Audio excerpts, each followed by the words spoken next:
Good morning, everyone. This is Julie Heights, the chirpy card maker of Quilts and More, and I want to welcome you to Mystery Quilt Block Thursday. Thank you for being here, spending some of your morning with me. On Wednesdays, I post over on the Chirpy page a prep sheet for what the mystery card will be on Thursday, so you can always scroll back and get that information. If you're jumping on, say hi. If you're new, let us know where you are from. Hi, Sharon. Hi, Linda. Thank you for being here. I've got a really cute, fun fold to show you today. So this came at a request from several people, and I thought, why not do it again? It was 3 years ago that I did this card, and looking back on how I did it the first time and how I would do it now has changed. So to let you know, I am working on a PDF that will be available this weekend, and it will make the process, I hope, a little easier than when I did it the first time 3 years ago. Hi, Karen. Thank you for being here. And there's Patty and Vesta. Vesta, I cannot wait to see you in a matter of days.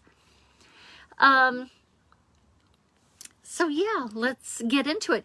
Before I flip the camera around, I hope that you are enjoying the new September through December mini catalog, and that you're finding a lot of inspiration, and you've got a wish list, and that you're going to be creating some really fun cards, scrapbook pages, 3D projects. The new catalog is full of ideas. So I'm going to switch the camera around, and while I'm doing that, please greet each other, say good morning. This will just take just a couple of seconds while I move some things around in my space. Okay. Let's move that there. Now, I hope I don't get anybody motion sickness. Try to do that slowly. And let's enlarge it a little bit. Oh, I don't want to zoom in that much, but maybe like that. And then flip the camera around some, maybe down a little bit. Move it over. Okay, what does that look like? That doesn't look too shabby.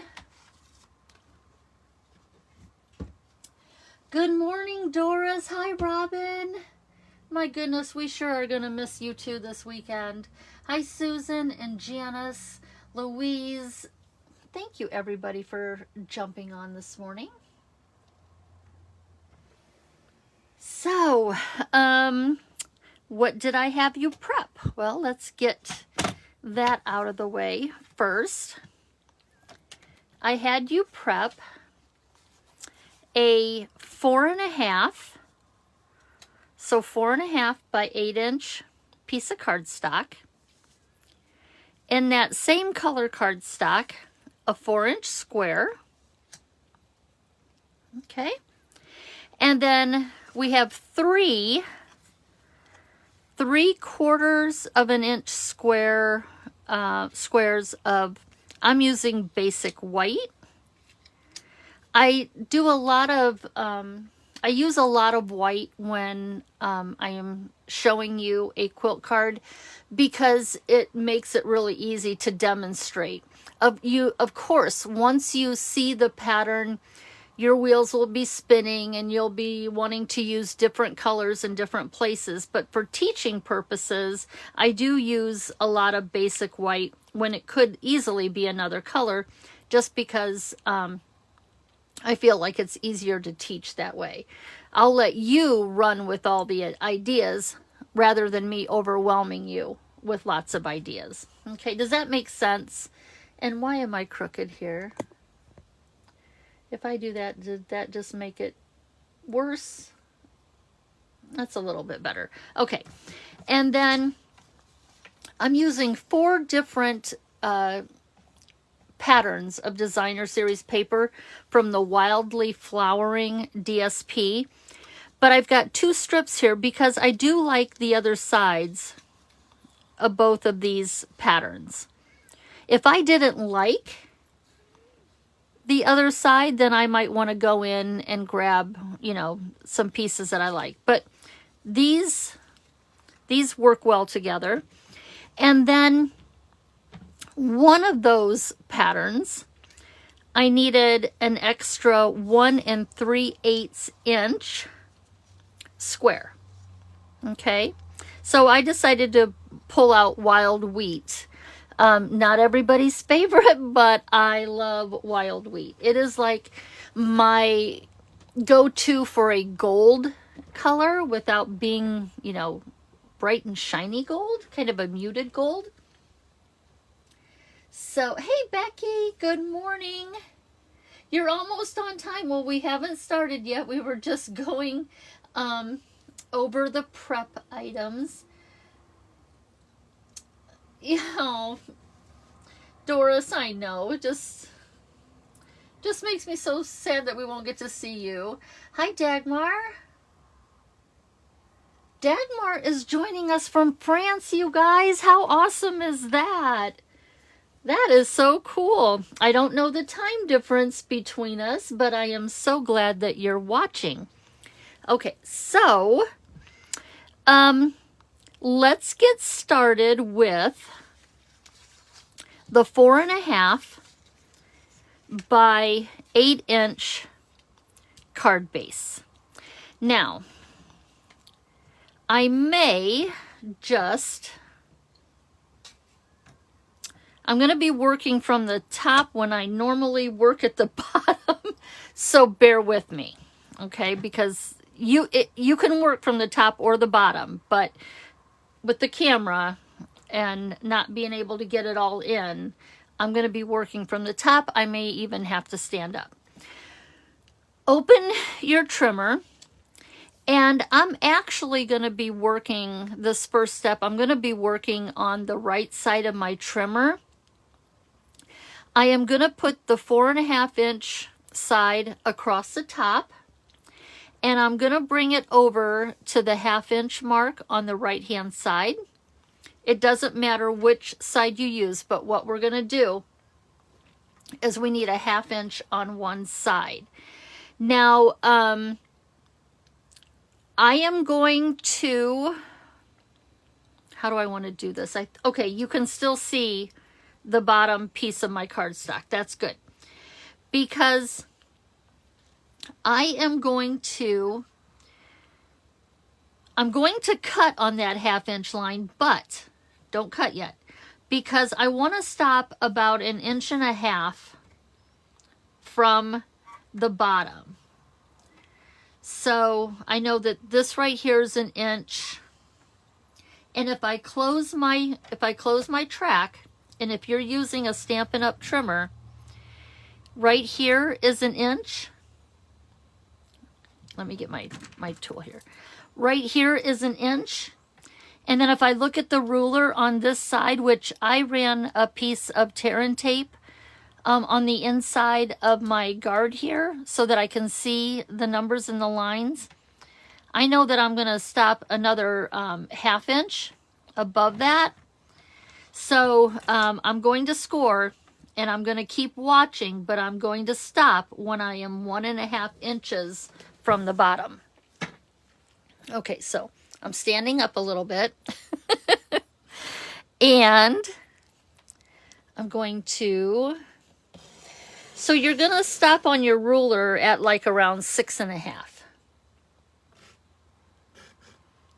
And the center of my scoring blade is where the blade sits. So I'm going to come down here to 6.5. If you're a little bit off, don't worry about it at this point. Okay? So your piece looks something like this. Take your snips and cut that off. Just cut that off. So it looks almost like you've got a file folder. Okay, now we're going to take a wedge out on both sides because this is going to become a tab. So I'm just going to take a wedge out there, and I'm going to take a wedge here. Okay, and what I want to do is I'm going to put it back in my trimmer at a 1/2 inch, and I want to make a score line. I meant to tell you to do that while we had our, so get your cutting blade out of the way and just create a score line across the bottom of that tab. I might have to, we'll see how it works. I may have to just make some adjustments because I'm a little bit off, but I'm going to want to be able to crease that. We'll worry about it later. Don't fret about it now. That adjustment can be made later on. Okay, so this is what your card base looks like right now. Bring your trimmer back in. If you have like the scoreboard, we're going to do some scoring now. You can use that, but bring it in, place the left side of your card base over at 4 inches and score. So score at 4 inches. And then I'm going to score from the top to this corner and from the top to this corner. So I'm just going to put that score line in the track, and I'm going to pivot my paper around to where the point is in the track. It is really hard to do this sitting down. Okay, so there's that score line. Close enough. This will be fine. So we're scoring a mountain into our card base. Again, this is a little hard to see. I'm going to put my finger right there. Leave my finger there. Move that there. I think I got it. I think I got it. I did it. Okay. So you have a score line down the middle, and then you've got a score line going up to the peak of the mountain, and you got a score line coming back down the mountain. Okay. Set that aside. Bring in your 4-inch square of cardstock, and we're going to score diagonally just once. Not in both directions, just once. Okay? So we've got that out of the way. Now bring in your designer series paper. I am going to cut both of these at the same time, so I'm going to get them together really nice.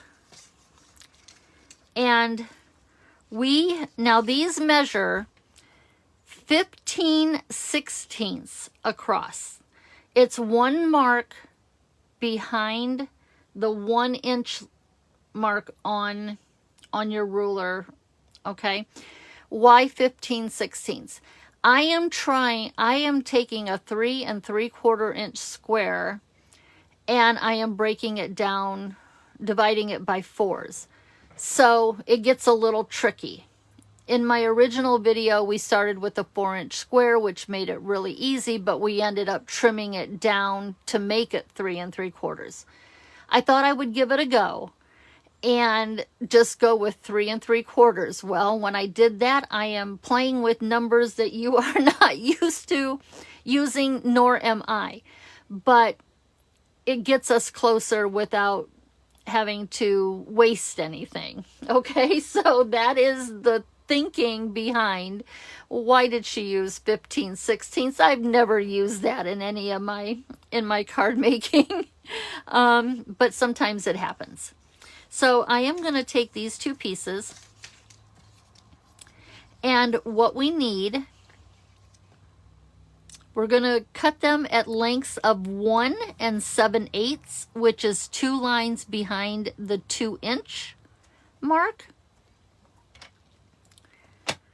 And because we're making 2 quilt blocks, I am going to need 4 of these.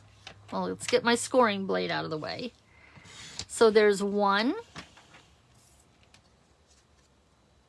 Pick them both up and keep them even.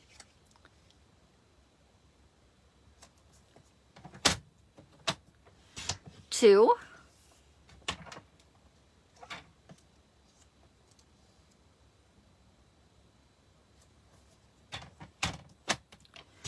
3.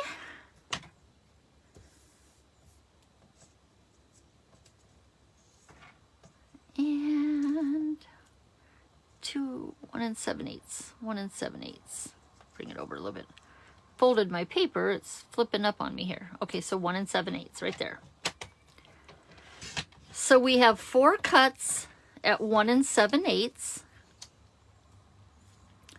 And now we're going to do 4 15/16 inch squares. So again, 15/16 is one mark behind the 1-inch line.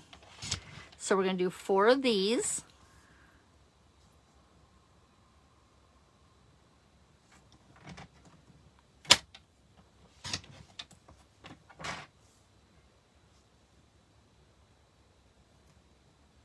Oops. I am so used to working right down in front of me. So working away from my body just seems very awkward. You might be picking up on that while you're watching me, but. And you're going to have these 2 little pieces left over. Okay, that's your scraps. So our cutting of our designer series paper is done. I'm just going to move these out of the way, and then I'm going to get my trimmer out of the way. And what I want to do is I want to create 2 piles. Now, mind you, again, I've got choices of, several different sides. I'm going to choose 2 sides that I like from the papers, and I'm gonna go with the wild wheat, and then I'm gonna use the blue from the other side. So each block is going to need 2 of each pieces of designer series paper, and then each block is going to, I'm going to use the opposite sides of these 2 to bring in more patterns. I'm going to use the Moody Mauve. I need 2 Moody Mauves, and I'm going to use the blue, but that has a pattern in it. So this one over here gets 2 Moody Mauves and 2 prints. Okay, so those are each for 2 blocks. Hi, Diane. Hi, Debbie and Marilyn, Jackie, Susanna. Awesome. Okay. So now we got our pieces for our 2 quilt blocks. We're going to bring in 2 of our 3 3/4 inch squares of basic white. I thought about having you drawing a grid or scoring a grid for placement of these pieces, but we really don't have to. So let's skip that step. But know that you're going to do this step twice. So we'll just get these out of the way. and we'll work on this one. So what I want to do is I am going to lay out my pattern. We're going to do a patchwork here. And they are going to line up across the top. Now remember, if you have anything that's hanging on the outside of our base, we're going to be able to flip that over and trim them off. Now when we come down to the bottom, we're going to go in opposite. We're going to put that wild wheat in the opposite corner and the blue in the opposite corner, so that it looks like that. Okay, now with our squares, I'm looking at not putting two of the same colors next to each other. So I would put my Moody Mauve right there, and then I would bring in my blue print and put it right there. But when I come to the other side, of course, it's going to be the opposite. So it looks something like that. Now, when you get to these two inner squares, one piece will probably overlap the other one just a little bit. It's something else I ran into when I was trying to do the math by starting out at 3 3/4 and doing all the division. Dividing 3 3/4 by 4 gets a little tricky. You could be a little bit off. But I thought that being a little bit off and knowing I could overlap the piece of designer series paper just a little bit was better than trimming a 4-inch square down to 3 3/4 and just wasting. I was wasting more paper that way. So was I overthinking it? Maybe.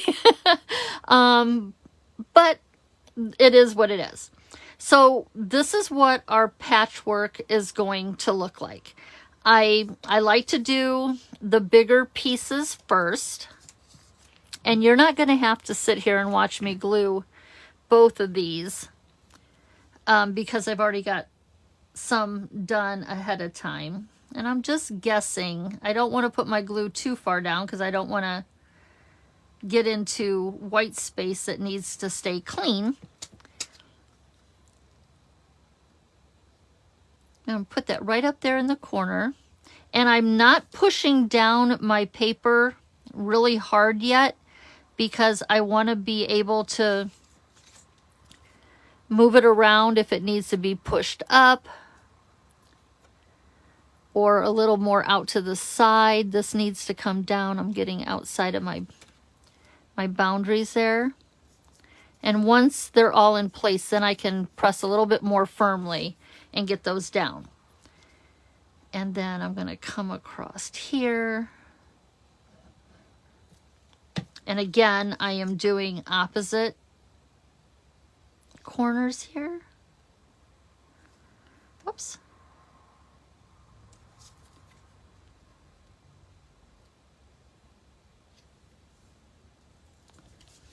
And then we're going to just get these into place. It's a good thing about using the Tombow glue is that it is slippery as long as you've got enough on there. If you don't have enough glue on, sometimes as soon as your papers touch each other, they are where they are. But if you put a little bit more glue down and give it some slip, you can move it around. Okay, so we have those pieces. And then I'm just going to put a little bit of glue down here. Now you can be putting adhesive on the back of your squares. That's fine. I'm going to butt that right up to there. And then this piece here, put a little bit more glue right there. If I need to overlap it a little bit on top of that other one, that's fine. And it's like a smidgen.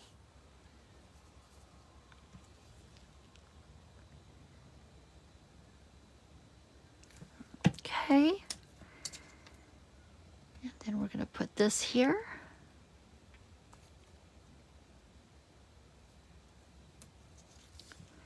put a little bit more glue right there.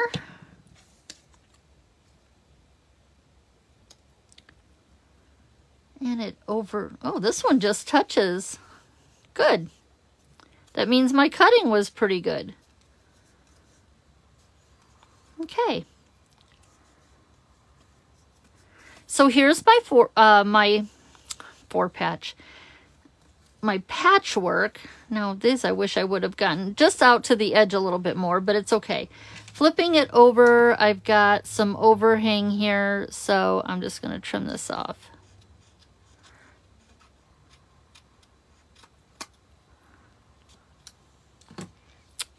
Nothing to be too picky about, but if it's obvious, then you want to get that piece off of there. So you're going to do this twice. And then those two squares and your 1 3/8 inch square, I want to show you one of my new favorites from the mini catalog. This is the Forever Plaid embossing folder. I love it. The reason why I love it, especially with this project, is it gives to me that waffle look. And I don't know if any of you, I have a favorite shirt that has like a waffle material, or I don't know, it's a texture, a waffle texture. It's what it reminds me of. And in the wintertime, it's my favorite shirt because it makes me just feel really cozy and comfortable. But this is the embossing folder that I'm going to use. Instead of embossing, though, what I did was I took, and because this folder is so big, I can fit all the pieces in. If you're using a smaller folder, then you're not going to be able to fit them in, all of them in. But what I did was I took my patchwork blocks and I turned them upside down. Pretend that this one is done. I put my quilt blocks in the folder, and I also I knew that this is the side I wanted to use, so I put that in there, and I ran it through the cut and emboss machine, and then what I got, let me show you the results. This is what the debossed blocks look like. So here are my debossed patchwork blocks. I love this texture. I love it so much.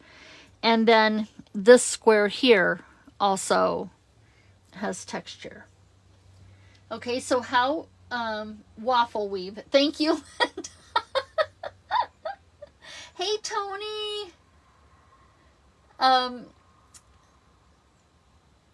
Just checking some comments here. Okay, so we've got our pieces. We're going to bring back in our trimmer, because now we're going to chop up these pieces a bit. Okay, everything's going to get cut diagonally. So do this little square first, putting points in the track. I'm going to hold on to it because I can over here. I'm going to cut that diagonally so that I have two triangles. I'll set those over with my card base. Now when it comes to these two squares, it doesn't matter how you put it in your trimmer.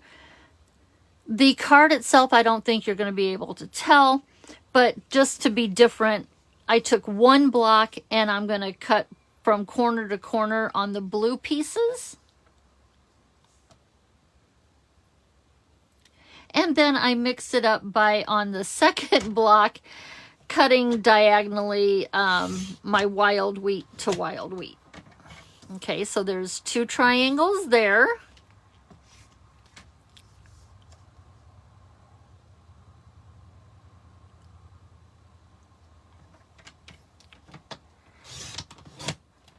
And there's my two triangles here.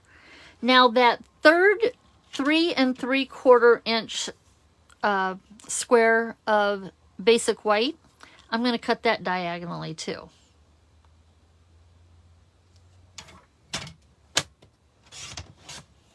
Okay. Now we can get the trimmer out of the way. We can come in and we can start playing with our, oh, that goes over there. Okay. Let's bring in all of our components.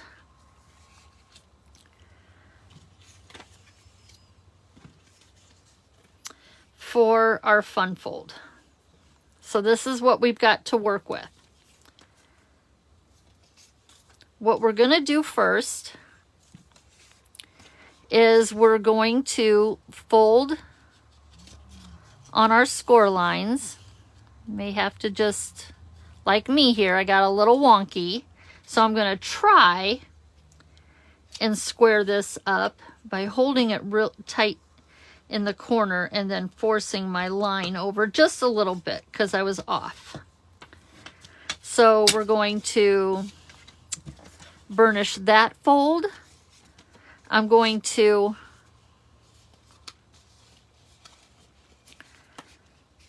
first fold my card base in half, and then I am going to fold backwards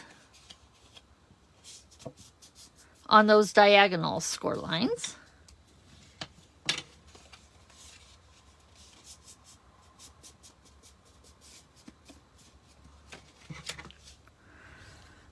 Okay, and then I'm going to get my tab. I'm going to just try to burnish that so it's a little more even here. Because it was off just a smidge. Well, that doesn't look too bad, but here's the deal. Oh, there, that's better. I'm not going to see that tab later in the card. So this is what we've got. Now, as I'm holding my card base, I am holding it with my tab over on the right-hand side. And this square here, don't do any gluing yet. I want to explain something. We want to connect these two pieces. We don't want to be on top of our score line. And we want to be able to close it, and we want to be able to open it flat. So what that means is I am going to flip the 4-inch square over, and I'm just going to go from point to point here, putting adhesive on the back. But I don't want to like press it down and stick it right away because I need to be able to fold the card back and forth and make sure it's going to lay flat. So I'm going to turn it over so that I have a valley here when I'm holding it. And I am going to put glue across here. I don't want to get too close to the edge because I don't want it oozing out. And I need some slip. So I'm going to be a little generous with the Tombow. Flip it back over. And if it's easier to fold that card base so that they're nesting together, that's fine. Let them grab each other, but then work it back and forth so that it will lay flat. Give it another press, but I'm just going to keep working it to make sure that it's bendable in both directions. Okay? I don't want it bowing on me. So make sure you've got enough slip that you can do that. And while the glue is wet, you can, it kind of softens the paper while it's wet, just so that you can play with it a little bit more. Okay? So there's our card base. Okay, now my tab is up here. Now, if you haven't guessed what the fun fold is, and see how it's, I'm just going to kind of press that line out. It's still being able to lay flat. This, when you bring these two triangles together, we have a teepee. So our fun fold portion of the card is this teepee look. Okay. Now we need to cut a slit so that this tab can slip in right on this this fold here and gets hidden. So how I do that is I hold it like this, and I take a pencil and I just lightly draw a long line. Why a long line? Because I need to see it in my trimmer. If I make just a tick mark when I close that cover, I'm not going to see where I need to start and stop. But if I have a longer line, it will show out longer on my trimmer. So let me show you what that looks like. Let me find my score lines. Maybe I didn't. Okay, right here they are. I need to draw them a little bit darker. I'm going to erase them anyway. Need to be able to see them. Okay, so on this score line, I'm just going to put it back in here. I'm going to drop my scoring blade on that, near that first line. And it's about 1.5 inches long. Okay, let's do this. Let's put it up into...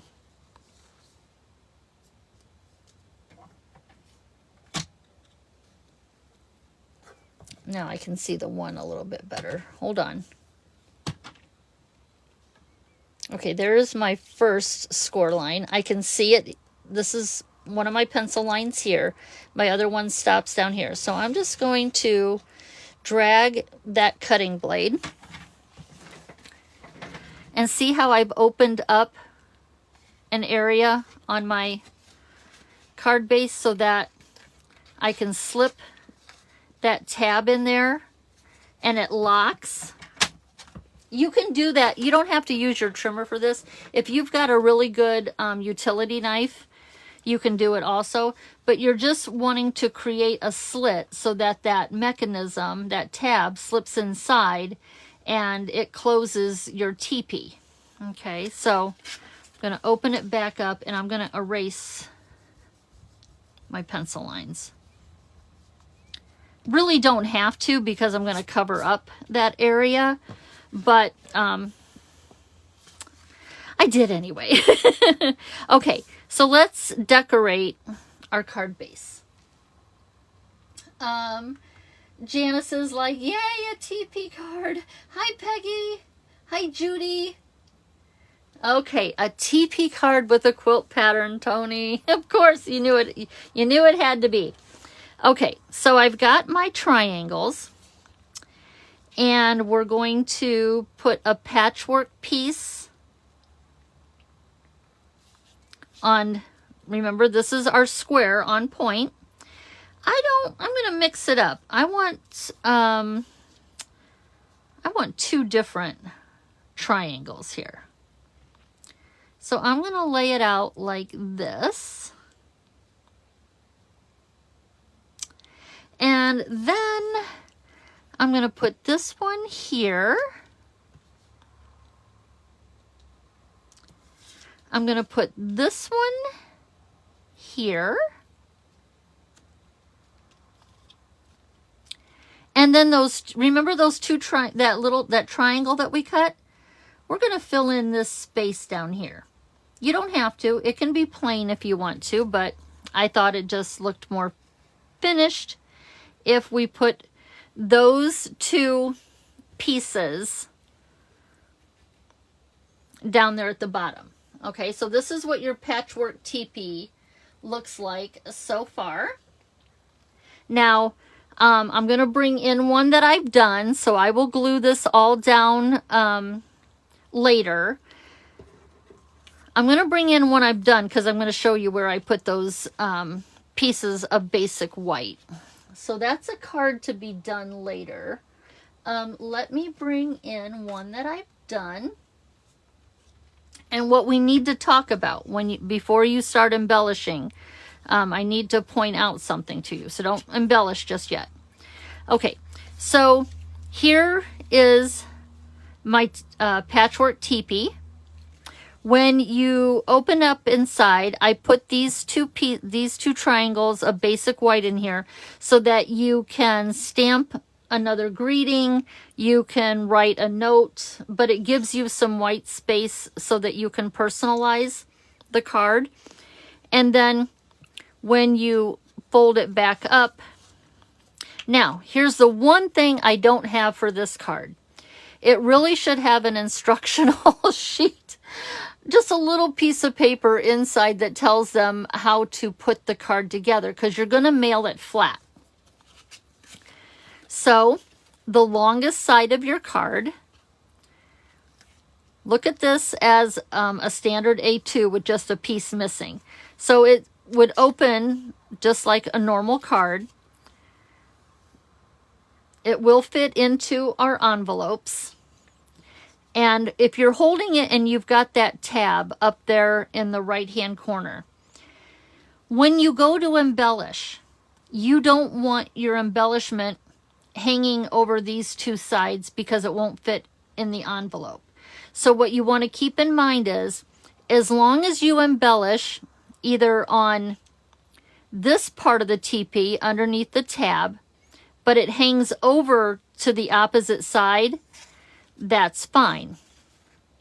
Okay, or like I did here, I put it to where it's on this side of the teepee, but it hangs over on a side that I know that when I open it, it's going to still fit in the envelope.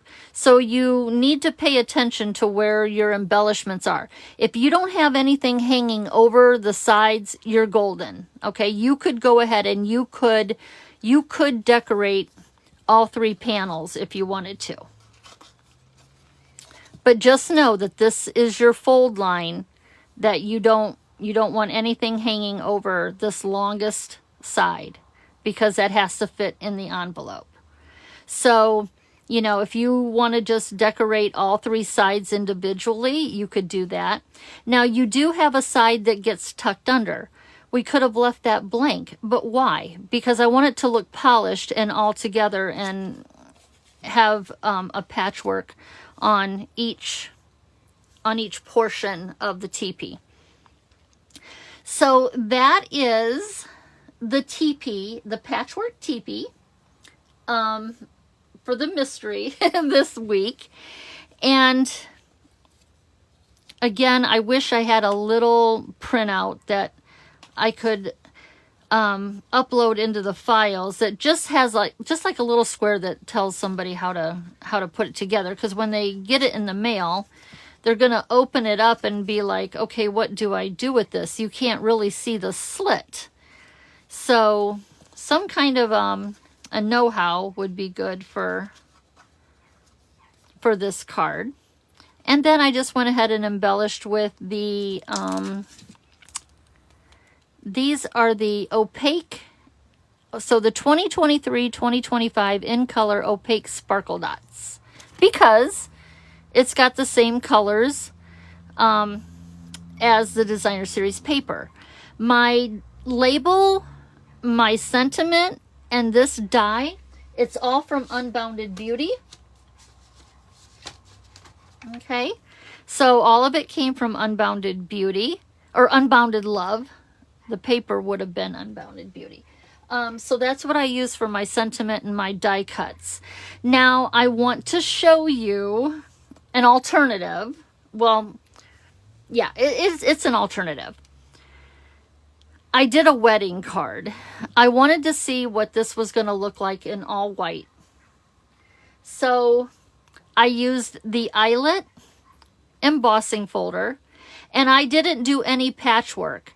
I just cut the 3 3/4 inch squares, and I just ran them through an embossing folder, cut them diagonally. So there's no patchwork here. All the pieces that we needed to make the patchwork areas are the same, but I did it all in eyelet, white on white.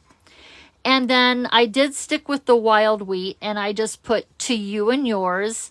I put some of these shimmery embellishments. I can't remember. They're currant, but I can't remember what the name is.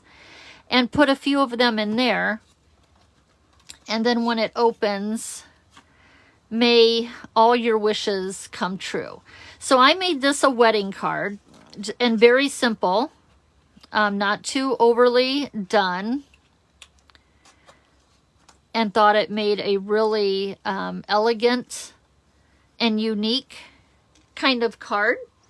But this eyelet embossing folder would also, this would make a really cute baby card for a baby shower or to accompany a baby gift. The eyelets just remind me of, you know, baby clothing. So this would be a cute card that you could decorate. And if you used the onesie die cuts and stuff, you could put one, you could really do this up for a baby card. And as far as a wedding card, if you knew what their colors were, you could accent with the wedding colors if you wanted to. But I just thought that this was elegant. I love how this other version turned out.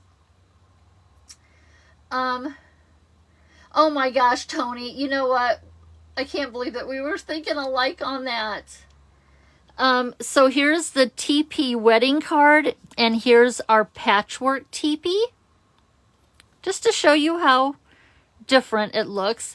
And don't you love that waffle weave look to this? Oh my goodness, this reminds me of my boutique shirt that I wear in the winter time so much. It's even got these colors that in the day when I saw the shirt in the boutique, I'm like, that looks like something that came off my grandma's wall or came off of her curtain rods. But I fell in love with it, and the shirt is so comfortable that it's one of my favorites. But yeah, so there's the patchwork one, and then I did a wedding one. As I mentioned, I do have a PDF in the works that will be posted this weekend over in the files that you can find in the community group called Quilt Cards and More. So look for that post this weekend. I have 3 of these TP cards to give away, and I'm going to give 2 away. Well, you know what? I'll have 4. Will I have 4 and keep 1 for myself? Well, I've always got my wedding one.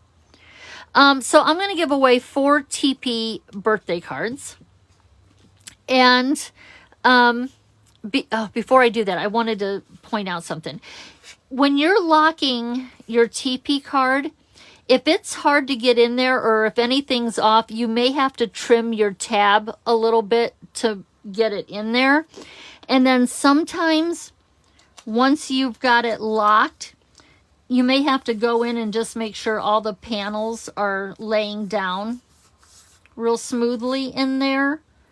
But those were 2 things that you might run into when you're constructing your TP that you'll want to know how to get around that.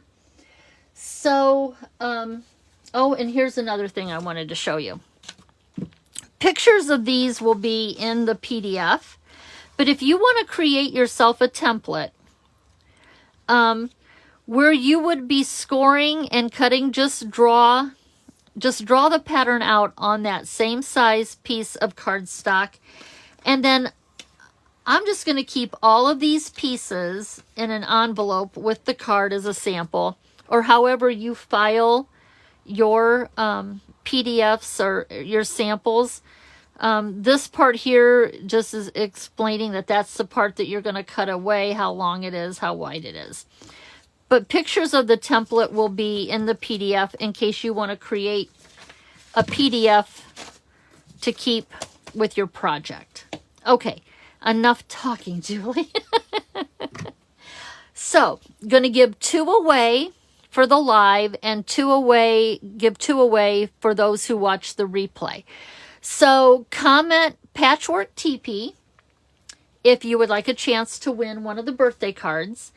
And then if you want a second chance on winning, go back, and you've already watched it once, but you can always comment Patchwork TP replay. And from those comments, I'll give it 24 hours for those who couldn't catch us live. Give them a chance to watch it. Tomorrow night, somewhere, maybe even Saturday morning, I'll draw 2 names from the replay and give them a chance to win a card also. So Patchwork TP for now, Patchwork TP replay for a second chance to win a card. So what did you think? Is this a fun fold that is new to you? Is it something that you think you would like recreating? And this might be a go-to if you're looking for something unique. These would make really neat little thank you cards. Like if you invited people over and you want to give them a thank you card for coming, this could be sitting at their table space. I mean, there's so many things you can do with it. The original one that I made back in 2021 was a Christmas card. So you can think of the holidays. It's just so versatile. Okay, I'm not going to take up any more of your time because I want you to go and recreate this this card, and then please share pictures of your finished project over in the community group, Quilt Cards and More, so that you can inspire us and give us ideas that maybe we haven't thought of. And in turn, you might find that somebody has done something that you didn't think of, but you want to give it a try. So please do that. I will let you get on with your day.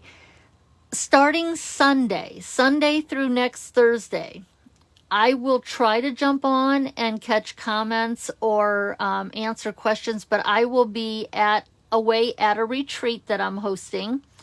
So communications may be slow during that time, maybe slow the next couple of days because I've got a lot of things to do in preparation for that retreat.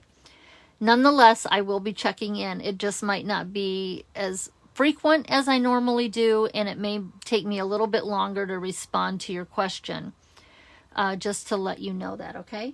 So everybody have a blessed Thursday. Just be safe, be happy, and we'll catch you over in the community group. Thank you for the hearts. Oh, look at the hearts. I love it. Thank you. Love it, love it, love it.